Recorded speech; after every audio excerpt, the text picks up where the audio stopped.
The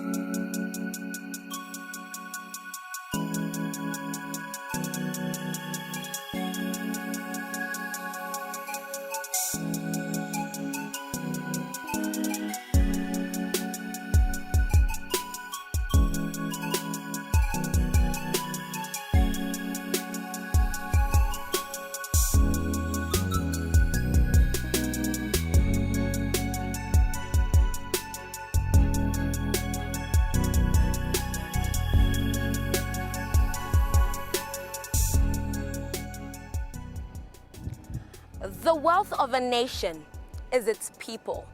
We are the masterminds of innovation, technology, engineering, revolution, and progress. The strides we have made have changed the world in ways our forefathers could have never imagined. The purpose of this development is to create an enabling environment for people to enjoy long, healthy, and creative lives. However, in society's pursuit of wealth, this is often forgotten. Sustainable development, our focus on the program today. Welcome. You are watching Our Environment, Our Future. I'm your presenter, Ruth Benzu Witola.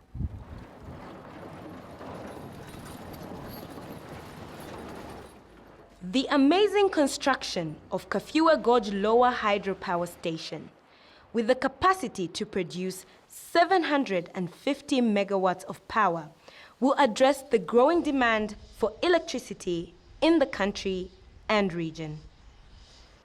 The architecturally eye-catching King Lubosi Imwiko II Bridge connects Mongu to Kalabo and Barotaland in general.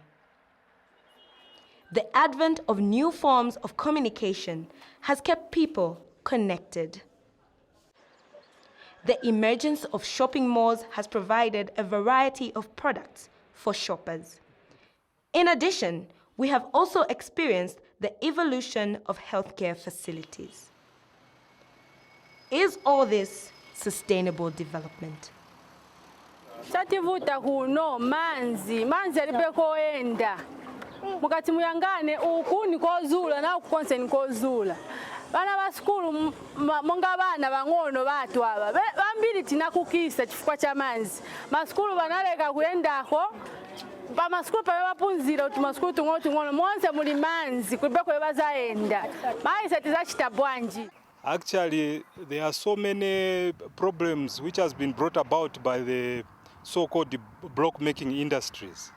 As you have seen, even the vegetation itself can give you a signal of how much pollution they are doing to the environment we are living in.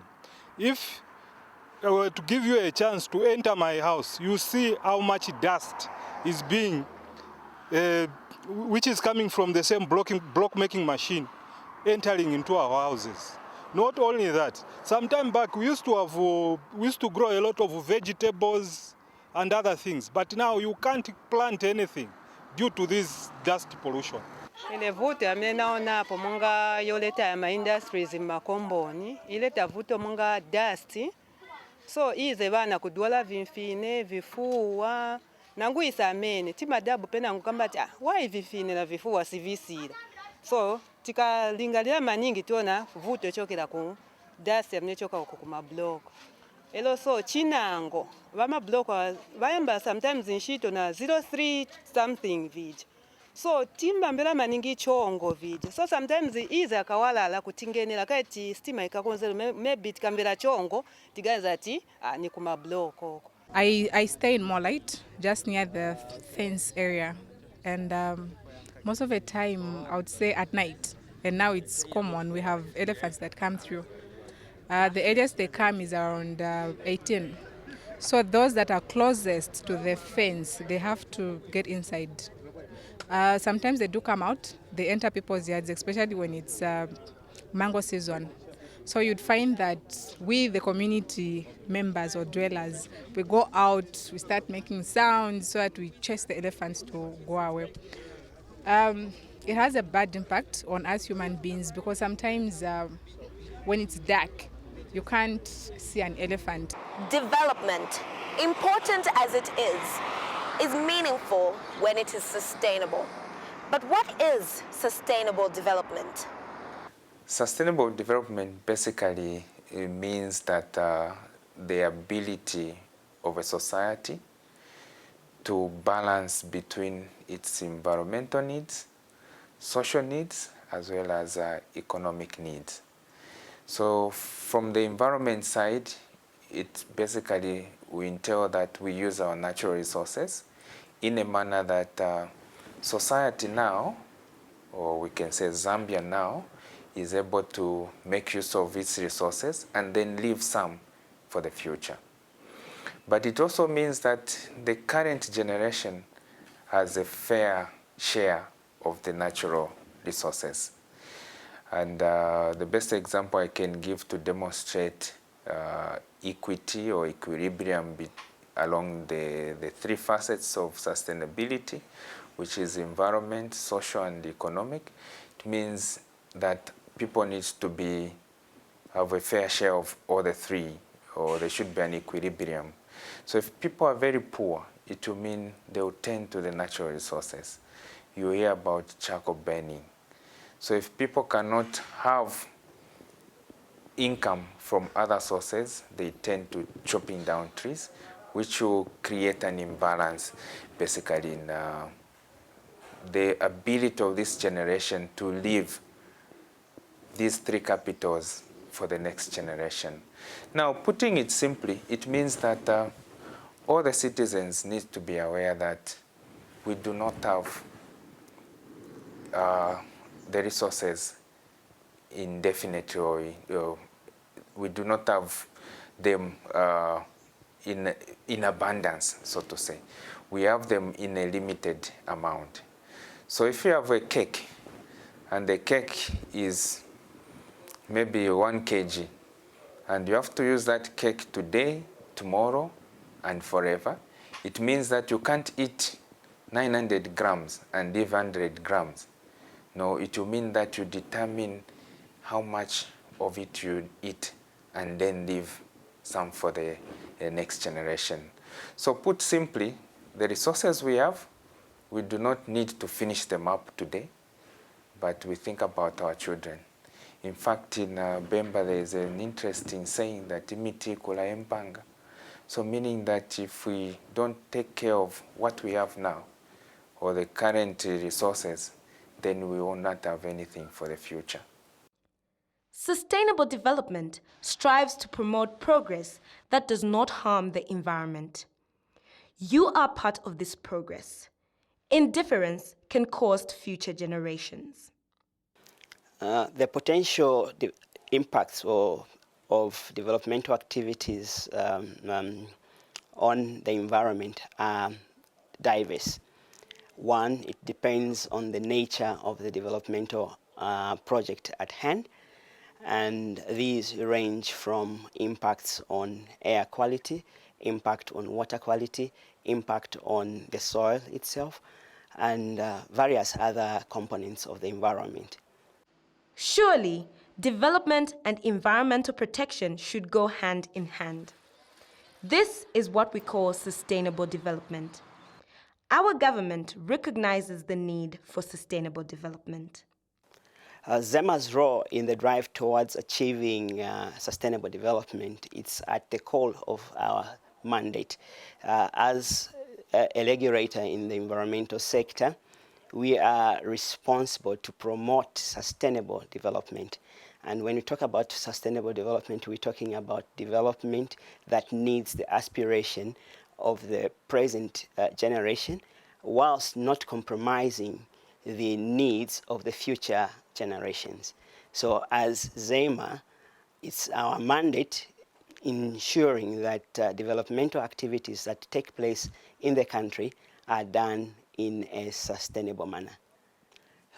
Environmental impact assessment is a systematic examination of conditions around a project area to determine if a given project will have adverse environmental impacts and how those adverse environmental impact could be mitigated. So in a nutshell, that's what environmental impact assessment is. It's a process that, a study that one has to undertake to understand the impacts of a given developmental activity on the environment and how are you going to mitigate against the negative impacts of the project. The projects that require EIA are stipulated in the environmental management regulations, in the environmental impact assessment regulation, statutory instrument number 28 of 1997. And in there we have two schedules. There's the first schedule for projects that have a less significant impact on the environment. For example, when one is setting up a filling station or a service station, the level of assessment is that of an environmental project brief, which is lower in terms of magnitude. If, on the other hand, you are going to put up a housing complex that will have more than 7,000 dwellings, we need to understand the impact that such a project would have. And as such project in the regulation, it appears in the second schedule of the regulation, meaning that a full environmental impact assessment is required for such a developmental project to go on. Kazungula Bridge is one good example that was constructed with the environment in mind. Others include the Mongo Kalabo Road, Kafiwe Gorge Lower, and other development projects. All the monitoring is important because we are in a very sensitive area. We are in a floodplain which is connected to the Zambezi River and the Chobe system, and we are right next to a national park. The national park in Zimbabwe is also not far, and we are very close to the previous trip as well. So we must make sure that these unique habitats and areas are not negatively impacted by the construction here in Botswana or on the Zambian sides. My duty is to make sure that all three packages, the border post and the bridge, comply with our environmental legislation of both countries. To make sure they do that, we conduct a monthly monitoring of the surface water, which gets then analyzed and reported. We conduct a quarterly groundwater sampling to see if there's any effect on the groundwater and the drinking water. We also monitor the aquatic ecology, fish populations and freshwater invertebrates to see if there's any impact on aquatic communities. We also, since we're on a construction site, we have a lot of dust development. We're trying to monitor the dust pollution within the area in Botswana and Zambia and do that on a monthly basis. And the last we are monitoring is the noise level caused by the construction to see if this, for sure we have noise, but we need to see if this affects local residents. The environmental impact assessment process has several benefits. For a start, it's a planning tool. It helps who would be an investor to spend their money wisely, because an environmental impact assessment looks at sustainability, environmental sustainability. And when we talk about environmental sustainability, we're looking at social, economic, as well as the physical environment itself. So sustainable development is one that will integrate all these and take those into consideration. So the benefits of EIA is, one, you will save money because you will not do an activity that may negatively impact the environment and may be costly in the long run. So when you do an environmental impact assessment, it allays the fears, because in the report you will outline what measures you're going to put in place to mitigate the likely negative impacts that a project would have. And as such, it will help you in terms of the cost, because you will not be reacting, rather you will be proactive, because you would have had this study done and then you just implement in accordance with the approval conditions. So it helps also in transparency, because an environmental impact assessment is one that requires a proponent or a developer of a project to consult widely with interested and affected parties. These are not limited to communities, but also the regulatory agencies or authorities such as the local authorities and the regulatory agencies like WAMA, for instance, in the water sector, the Energy Regulation Board for energy projects, the Department of National Parks for wildlife and other such kind of projects. So you have quite a number of stakeholders who are involved in the environmental impact assessment. So it's a transparent process and helps to promote sustainable management. There are still development projects that may have negative impacts on the environment despite undergoing environmental impact assessment. Corrective measures are then imperative. In the event that a project is approved and in the long run the developer does not abide to the conditions of approval, there are sanctions in the Environmental Management Act. One such is that at times when a developer has an approval from Zema, there is an order that Zema can issue. That order is called a compliance order to compel the developer to comply to the conditions of the decision later, or any authorization that the agency may give. And that compliance order will stipulate what measures the developer should undertake and for what period that those measures should be implemented. Failure to do so, then it's the court processes. Then that developer could be taken to court, and then the court will determine the sanctions. Principally, there are three aspects which are looked at when you are decommissioning a place. One is to ensure public safety. The other one to ensure environmental protection. Then you also take into account what is the proposed land use post-decommissioning. So those determine what you do at a site when you are decommissioning.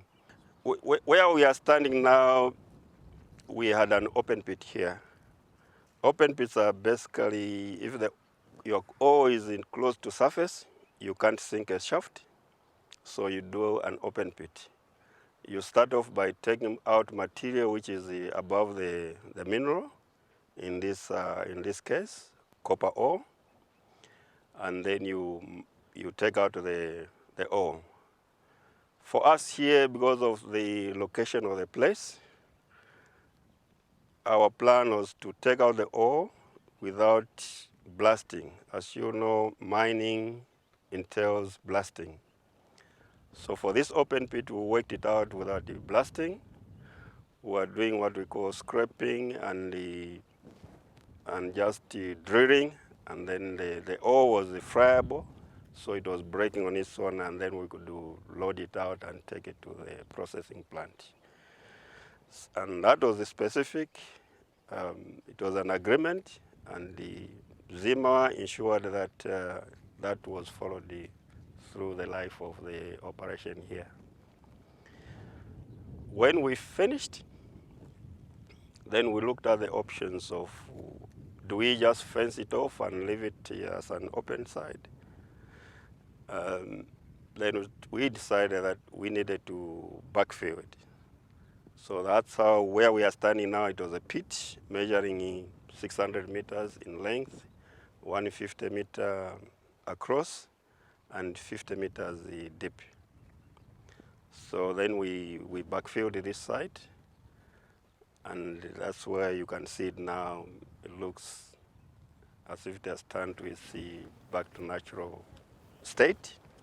It's still in the process of that return, and over years, it will be like the way it was before. And also you leave it in a state where there is potential for economic value in the future. You could use that site for other economic activity. If you hand it back to government can come up with the other projects for which that land can be used. Environmental impact assessment is not only limited to large-scale industry and projects. Our economic systems, technological advancements and innovations should be informed by our quest for sustainable development. This calls for behavioral change in each one of us. Let us live a better environment for the next generation. Act, live, and think sustainably. I'm your presenter, Ruth Wenzu Witola. You have been watching Our Environment, Our Future. Till next time, it's goodbye for now.